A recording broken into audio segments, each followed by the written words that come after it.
Buen día, hoy vamos a estudiar la interacción magnética entre dos elementos de corriente.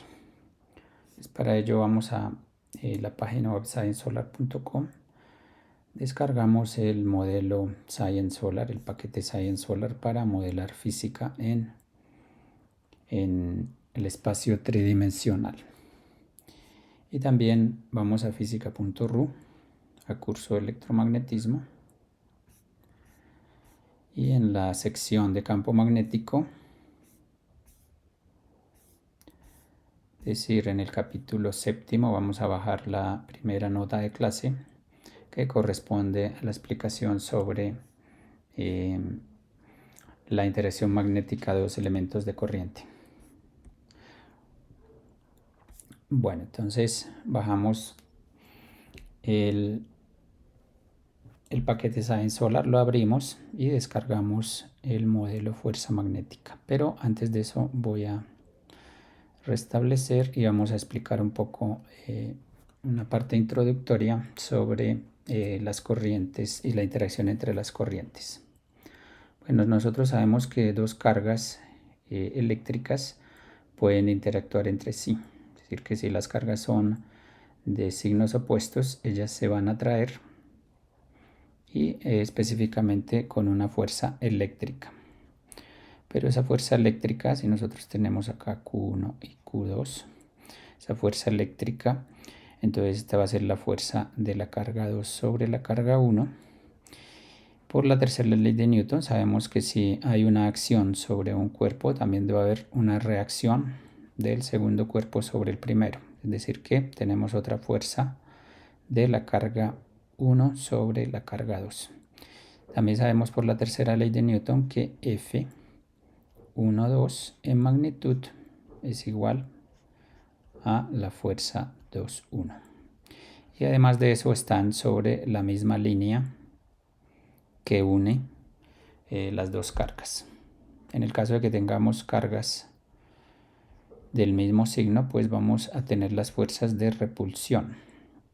Pero también estrictamente se va a cumplir la tercera ley de Newton, es decir que la fuerza 1,2 va a estar en la misma línea recta que une las dos cargas y en la cual también se encuentra la fuerza F2,1. Entonces ahora surge la pregunta: ¿qué pasaría si las cargas se mueven? Sabemos que la corriente eléctrica pues se define como cargas positivas en movimiento. Es decir que si tenemos una carga en movimiento,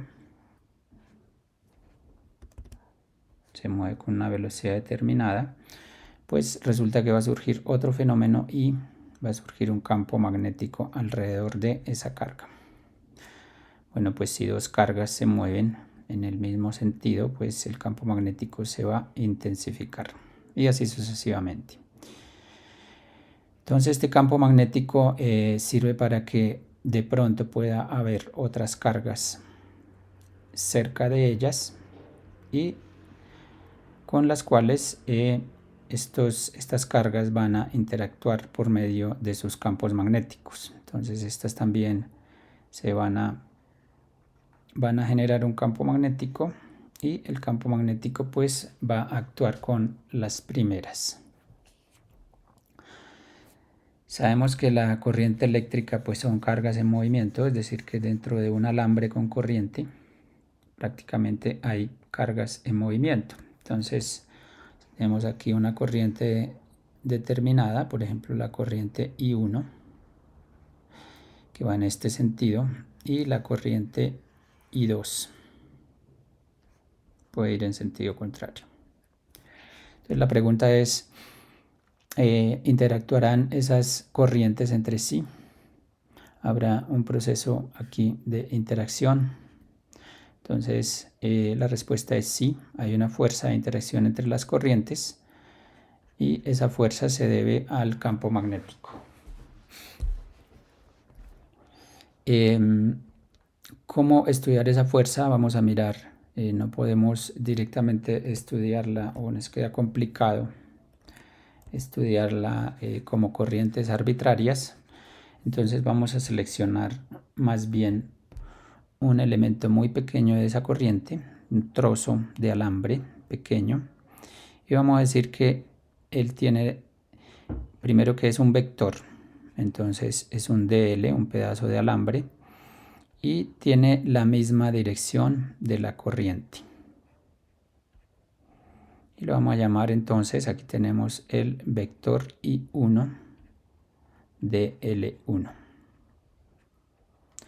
Ese pedacito de corriente genera un campo magnético y puede estar interactuando con otra corriente cerca, que también la vamos a definir como I2. Y este va a ser un vector que va a tener la forma I2 de L2. Entonces tenemos ya dos vectores distribuidos en el espacio. Entonces si quitamos lo demás,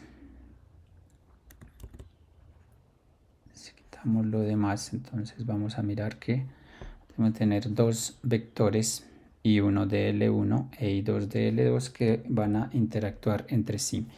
Entre ellos existe un radio R y vamos a calcular la fuerza con la que interactúan esos dos elementos de corriente. Entonces ya vemos que en la teoría tenemos que la fuerza de interacción entre esos dos elementos de corriente, pues tal como lo formuló desde un principio Ampère, que los elementos de corriente interactuaban entre sí, se llegó a la conclusión de que la fuerza de interacción estaba dada por esta expresión que está acá, que la voy a volver a escribir acá. Entonces dF, y además son dos fuerzas. La fuerza del elemento 1 sobre el elemento 2 es igual a μ sub 0 sobre 4pi, y 2 de L2 cruz y 1 de L1 cruz R12. Todo eso sobre R cuadrado.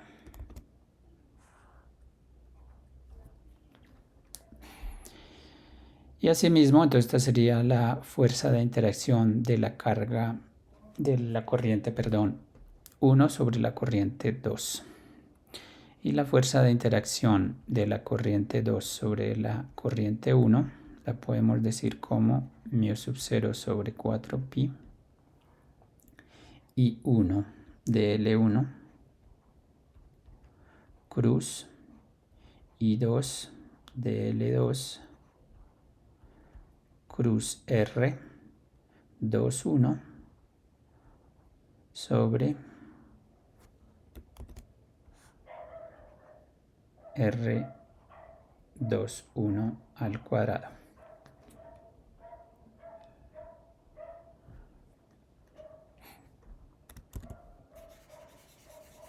Bueno, entonces vamos a bajar nuestro modelo que ya está hecho y explicar cómo se construye. Entonces bajamos el modelo que dice fuerza magnética y tenemos aquí nuestros dos elementos de corriente. Vale la pena recordar que estos elementos de corriente hacen parte de dos corrientes que están arbitrariamente distribuidas en el espacio. Entonces vamos a estudiar solamente la fuerza de interacción entre esos dos elementos. Desde luego la fuerza de interacción entre las dos corrientes completas pues será la suma de las fuerzas de interacción de todos los elementos entre sí. Bueno, entonces para modelar vamos a poner el sistema de coordenadas y vamos a poner allí los vectores. Entonces sabemos que en Science Solar, si tenemos un modelo nuevo, podemos agregar el número de vectores que nosotros querramos, siempre y cuando esté en blanco la lista desplegable. Entonces ahí podemos agregar un número indefinido de vectores, dependiendo de cuánto nos digamos, aguante el Excel. Entonces, asimismo vamos aquí a definir cuántos vectores hay en nuestra ecuación. Tenemos el vector vectores. Primero los vectores que ya definimos anteriormente, I1 dl1, I2 dl2, el vector R, 1, 2, que también lo podemos escribir como vector completo R, el vector R2, 1, al fin y al cabo R1, 2 es igual a menos R2, 1, entonces podemos solamente tomar un solo vector y en las ecuaciones le cambiamos simplemente el signo. Pero además necesitamos df1, 2 y df2, 1. Entonces, en conclusión, vamos a necesitar 1, 2, 3, 4, 5 vectores. Aquí hemos agregado 7 porque en las ecuaciones vamos a mirar que vamos a hacer primero este producto cruz para luego multiplicarlo por este residuo que está acá. Entonces a este lo vamos a llamar 1, el vector A1, y a este lo vamos a llamar el vector A2. O sea que además de eso tenemos A1 y tenemos A2. Entonces en ScienceSolar agregamos 7 módulos para vectores o 7 paquetes de celdas para vectores que en forma corta pues los hemos llamado simplemente vectores. Entonces agregamos 7 vectores. En cada uno de ellos vamos a introducir uno de estos vectores y de acuerdo a sus ecuaciones. Entonces empezamos. En el vector número 1 vamos a ingresar dl1, entonces ponemos el nombre dl1 y allí vamos a ubicar el vector dl1, que en este caso vamos a hacerlo con color amarillo para diferenciarlo. Entonces aquí tenemos el vector dl1. En las primeras, en la renglón 10 del Excel, en la fila 10, vamos a poner en A10 la posición inicial, o sea, el origen del vector en X, en Y y en Z. Entonces, por ejemplo, tenemos acá 3, 2 y 0. 3 en X, 2 en Y y 0 en Z. Si queremos subir el vector, lo podemos hacer poniéndole un valor en Z, por ejemplo 3. Y así subimos el vector. Volvemos a bajarlo. En la celda A12, B12 y C12, vamos a poner las coordenadas del vector dl, es decir, su orientación en el espacio y su magnitud. Esto por medio de coordenadas, es decir que aquí tendremos en estos renglones vamos a poner dl1x, dl1y y dl1z. Entonces dl1x va en la celda A12, dl1y en la celda B12 y d1z en la celda C12. Por ejemplo, podemos decir que el vector si va hacia arriba, entonces sería 0 en X, 0 en Y y 1 en Z. Y si va hacia abajo, entonces 0 en X, 0 en Y y 0 y menos 1 en Z. Podemos también modificar las componentes X y Y, por ejemplo 1, 1, y mirar cómo nos queda. Entonces el vector cambia su dirección. Vamos a dejarlo por el momento como estaba. Bueno, el segundo paquete de celdas o el segundo vector lo dedicamos al radio. Entonces, el radio pues depende de la posición inicial del radio, depende de la posición inicial de DL1. Entonces vamos a vincularlo, es decir, que la posición inicial del radio va a ser igual a la posición inicial de DL1. Entonces, como vemos, si cambiamos DL1 de posición, pues el radio también se cambia.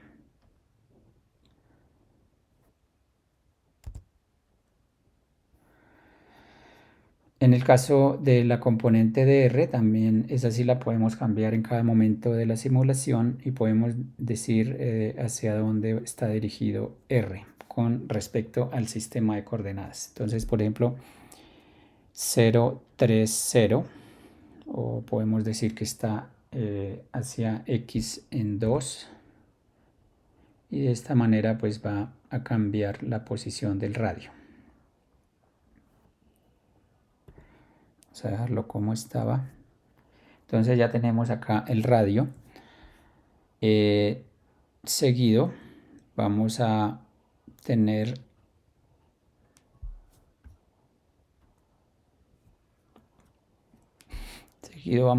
DL2. Entonces DL2 también está vinculado con el radio. Entonces digamos que para yo cambiar la posición de L2 le voy a cambiar mejor la posición o la magnitud del radio. Entonces, para que esto suceda, para que DL2 quede vinculado con el radio, simplemente le voy a poner en DL2 la fórmula que es igual a 19 más A21. Y así hago lo mismo con la posición inicial en Y y la posición inicial en Z de DL2.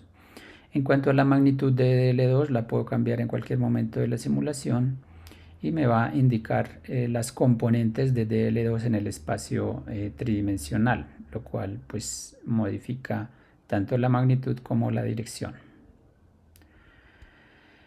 Bueno, el siguiente vector lo vamos a dedicar a la multiplicación preliminar de I1, DL1 y R,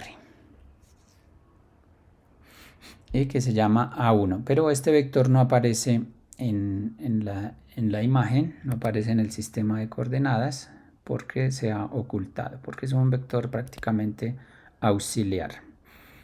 Entonces, si lo queremos ver, le ponemos la transparencia igual a 0 y le damos a actualizar y vemos que aparece el vector A1 en verde. Pero digamos que él no hace el proceso, no juega el papel de importante acá, solamente ese intermediario para calcular ese producto cruz. Le vamos a dejar oculto y la posición de ese vector coincide con la posición de DL1 porque el vector se encuentra digamos acá en DL1. La posición inicial la hacemos coincidir con DL1 y la magnitud sí es el producto cruz de estos dos vectores. Entonces el producto cruz ya lo conocemos, ya conocemos cómo funciona. El producto cruz, recordamos que el producto cruz de dos vectores A cruz B está dado por IJK AX, AY y AZ, BX, BY y BZ. Y ese determinante pues es igual a I por AY BZ menos BZ menos AZ BY. Menos J, que es igual a AX BZ menos BX AZ. Y finalmente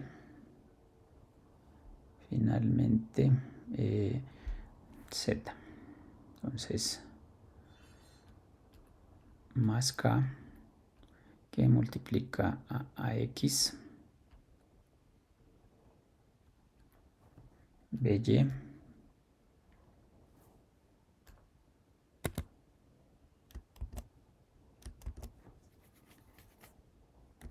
AX BY menos AYBX. Entonces esta misma fórmula se la aplicamos a el producto cruz I1 de L1. Entonces cada componente va a tener su multiplicación de componentes. Entonces eso es lo que observamos acá en la celda A39, en la celda B39 y en la celda C39. Bueno, entonces ese es el vector A1. Ese vector A1 luego se multiplica por I2 de L2, se multiplica por la constante y se divide entre el radio al cuadrado. Y eso nos da finalmente la fuerza F12. Entonces la fuerza F12 la vemos acá en el siguiente paquete de celdas. Como vemos, la fuerza F12 arranca en DL12 porque está aplicada a DL12. Entonces, por lo tanto, el origen del vector de F12 es igual al origen del vector de L12. Y ponemos la fórmula de Excel correspondientemente.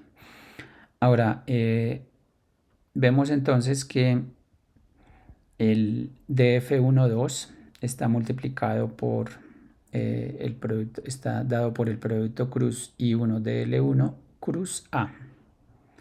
Entonces sabemos que A este es este vector oculto y de L2, de L2, sí, de L2 y 2 es este de acá. Y además se multiplica por B18. B18 en este caso representa todo lo que es escalar. Es decir, si vamos a la fórmula, está todo esto que está acá. Está en la celda B18.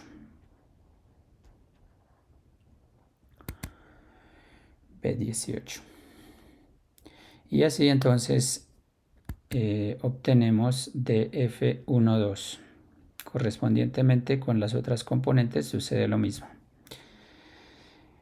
Luego el siguiente paquete lo dedicamos a la multiplicación A2, es decir, a I2 de L2 cruz R21. Pero R21 es simplemente el mismo vector R12 solo con signo menos. Entonces aplicamos todo eso acá. El vector A2 se encuentra en el mismo origen que DL2, por lo tanto ponemos el mismo origen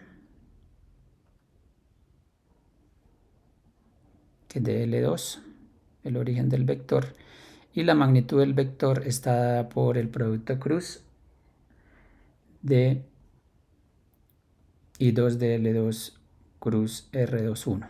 Es decir, que aplicando la regla o la fórmula del producto cruz, pues vamos a escribir aquí las componentes del vector A2. Y ese vector también está oculto. Si lo hacemos visible, vamos a mirar. Pues le ponemos 0 en la transparencia y vamos a mirar el vector A2, en donde se encuentra. Ese vector es un vector auxiliar, así es de que lo vamos a dejar oculto. Finalmente está la fuerza de la corriente 2 sobre la corriente 1. Esa fuerza obviamente tiene su punto de aplicación en la corriente 1, por lo tanto el origen del vector lo ponemos en la corriente, el mismo origen que la corriente 1. Y finalmente el producto cruz que queda, de forma similar a como lo hicimos con DF12, entonces DF21 va a ser, digamos, la multiplicación vectorial de I1 de L1 cruz R2 y además multiplicada por el resto que no tiene, el resto que es una magnitud escalar. Y de esta manera, entonces ya construimos la simulación. Hay que tener en cuenta que cuando hacemos este residuo, la multiplicación de este residuo que es escalar, entonces tenemos en cuenta también las corrientes y la constante magnética. ¿Cuál es la constante magnética? Aquí designamos como K a esto que está acá. Entonces esto es igual a K y lo vamos a poner aquí. Y la multiplicación de K, digamos, por el inverso del radio al cuadrado, pues lo ponemos todo esto acá. En donde las corrientes, bueno, también entran ahí. Las corrientes I1 e I2 entran acá. Esta multiplicación las sacamos como escalares. Y esta multiplicación vectorial solamente la hacemos con dl. Entonces vamos a mirar cómo quedó la simulación. Vamos a eliminar acá la hoja y volverla a cargar para tener todo limpio.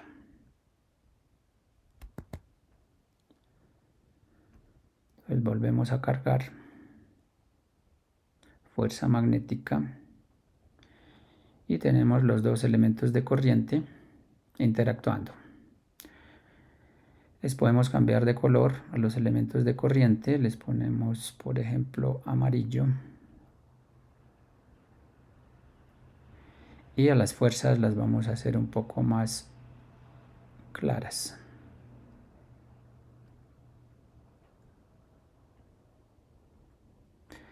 Bueno, entonces tenemos acá los dos elementos de corriente distribuidos en el espacio. Ahora vamos a interactuar con ellos. Entonces, tanto las constantes como las corrientes las podemos cambiar en cualquier momento. Vamos a cambiar, por ejemplo, la magnitud de la corriente.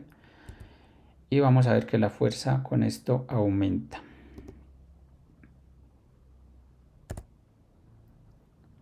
Lo mismo para la otra corriente.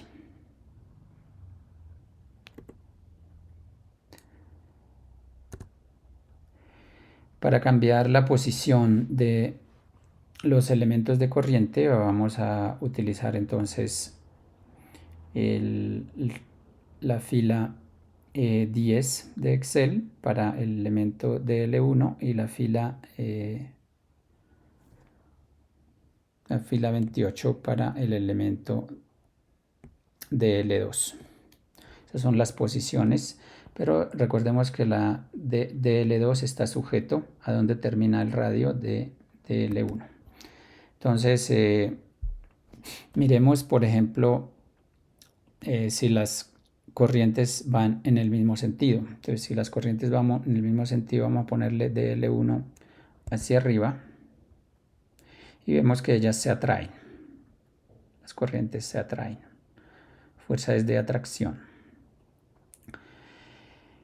Si ahora ponemos una de las corrientes, por ejemplo, DL1 acostada sobre el plano XY, entonces le ponemos Z igual a 0 y X vamos a ponerle 1. Entonces vemos que las corrientes no interactúan. O sea, la fuerza de interacción es 0. Esto nos dice que las corrientes perpendiculares pues no interactúan, pero hay que tener cuidado con esa afirmación, pues porque están en el espacio tridimensional y hay otro momento en el que sí pueden estar actuando. Entonces, vamos a mirar, por ejemplo, cuando la corriente 1 está acostada, pero paralela al eje Y. Entonces, aquí, ¿qué observamos?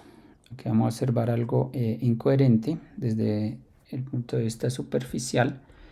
Entonces podemos decir que entonces acá no se cumple la tercera ley de Newton, porque como vemos la fuerza de la corriente 2 sobre la corriente 1 es diferente de 0, mientras que la fuerza de la corriente 1 sobre la corriente 2 es igual a 0. Entonces tendríamos que ser diferente de 0 aquí por un lado y por otro lado es igual a 0. O sea que F12 no es igual a F21 en magnitud. Por lo tanto, no se cumpliría la tercera ley de Newton. Entonces, ¿qué es lo que sucede acá? Lo que sucede, pues las ecuaciones están bien planteadas, están bien hechas, la simulación está correctamente formulada y construida. Lo que sucede aquí es que estamos desde un principio planteando, entre comillas, mal el problema. Porque estamos simulando dos elementos abiertos de corriente, es decir, dos alambres en el espacio. Y esto es incierto desde el punto de vista físico. O sea, no existe no existe ese experimento. Lo que sí existe son corrientes cerradas. Es decir, que esta corriente puede estar siendo parte de una corriente cerrada. Lo mismo este elemento de corriente puede estar haciendo parte de un elemento cerrado. Entonces, para resolver esa paradoja, lo que tenemos que afirmar es que la fuerza de interacción de las corrientes cerradas, esa fuerza sí tiene que cumplir obligatoriamente o someterse a la tercera ley de Newton. Es decir, que la fuerza total de la corriente I1 tiene que ser igual a la fuerza total de I1 sobre I2. Tiene que ser igual a la fuerza total de I2 sobre I1. Y en ese caso sí se cumplirá la tercera ley de Newton. Es decir, que esta fuerza no es la fuerza total. Por lo tanto, pues no podemos afirmar que se deba cumplir la tercera ley de Newton.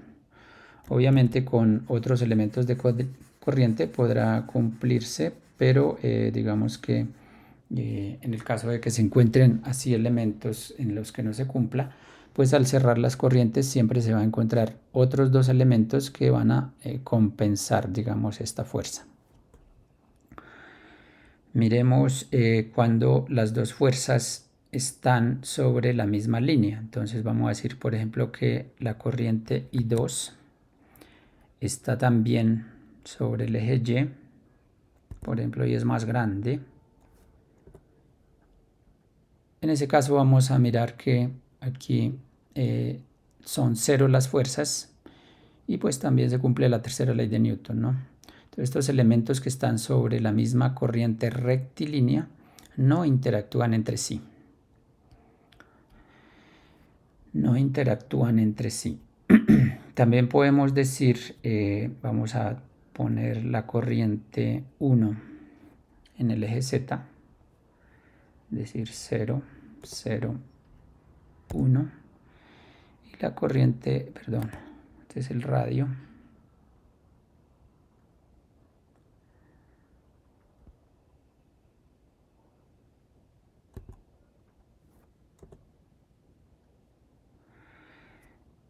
Vamos a poner la corriente 1 sobre el eje Z, entonces 0, 0 y 2, pongámosle, sobre el eje Z. Y la corriente 2 también la vamos a poner sobre el eje Z. Por ejemplo, paralela, 0, 0 y 2. O antiparalela, vamos a ponerla menos 2. Entonces aquí vemos que los dos elementos de corriente interactúan entre sí. Y surge la pregunta, si esos dos elementos pertenecen a una misma corriente, estarán interactuando entre sí. Entonces, es decir que, por ejemplo, si la corriente cerrada es esta que está acá. Si tenemos dos elementos, desde luego estos dos elementos, aún así cuando pertenecen a la misma corriente, también están interactuando entre sí.